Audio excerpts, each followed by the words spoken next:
کہ اللہ کے ذکر میں کتنی قوت اور کتنی طاقت ہے۔ کبھی ہم سے کہا جاتا ہے، صحیح حدیث ہے، راوی جناب علی ہیں، کہ آپ قضائے حاجت کے موقع پہ، پیشاب پخانے کے موقع پہ اگر پڑھ لیں بسم اللہ تو شیطان آپ کی شرمگاہ کو نہیں دیکھ سکے گا۔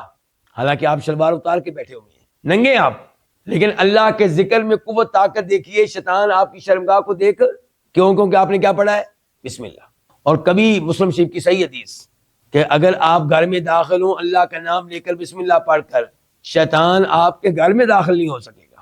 بسم اللہ پڑھ کر کھانا کھائیں تو شیطان کھانے میں آپ کے ساتھ شریک نہیں ہو سکے گا۔ یہ قوت ہے، طاقت ہے کس چیز میں؟ اللہ کے ذکر میں، بسم اللہ میں، اللہ کے ذکر میں۔ اور اس سے پتہ چلا کہ شیطانوں کو اللہ نے ٹھیک ٹھاک قوت و طاقت دے رکھی ہے۔ اگر ہم ان کے شر سے بچنا چاہتے ہیں تو اپنے آپ کو اذکار کے قلعے میں بند کر لیں۔ اسی لیے اذکار اور دعاؤں کی کتاب کا نام کیا رکھا گیا ہے؟ حصن المسلم، مسلمان کا قلعہ، یعنی کہ یہ وہ دعائیں ہیں، یہ وہ اذکار ہیں جو آپ کو شیطانوں کے شر سے بچاتے ہیں۔